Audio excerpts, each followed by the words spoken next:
Dans cette vidéo, je vais vous montrer comment utiliser mon script qui permet de générer de manière graphique un fichier test pour le projet de programmation.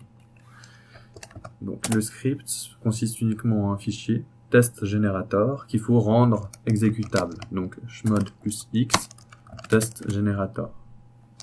Une fois que c'est fait, on peut directement l'ouvrir, l'exécuter, test generator.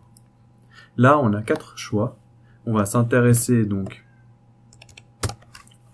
aux 2 premiers, puisque le troisième, c'est simplement une aide. Donc le premier, c'est de générer le fichier .csv, qui est une sorte de fichier Excel, dans lequel on pourra placer des obstacles et des joueurs. Et ensuite, à partir de ce fichier CSV, on va pouvoir le transformer en fichier TXT, qui sera donc lisible par notre exécutable du projet. Donc, on choisit la première option, on crée, oui, un nouveau fichier CSV. On peut, par exemple, l'appeler test1.csv. Extrêmement important de spécifier le .csv. On donne NBCell, par exemple, j'ai envie d'avoir une grille 10x10. Là, directement, LibreOffice s'ouvre.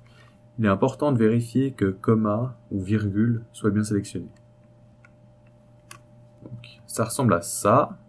Et donc, dans la zone délimitée par ces barres, on peut faire absolument ce qu'on veut, de manière graphique. On peut rajouter des obstacles avec O. Donc, par exemple, on peut faire quelque chose comme ça, comme ça, comme ça, puis mettre un player là, en mettre un deuxième là, et encore peut-être quelque chose comme ça.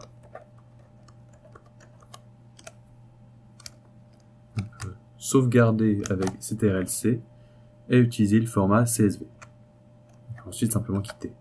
On relance une deuxième fois notre test generator et on choisit l'option 2. Dedans, on entre le nom justement de notre fichier CSV.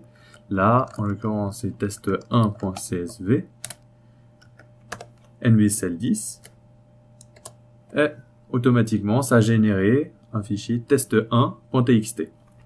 Donc, on peut l'ouvrir, test1.txt, et ça ressemble à un fichier test basique pour le programme.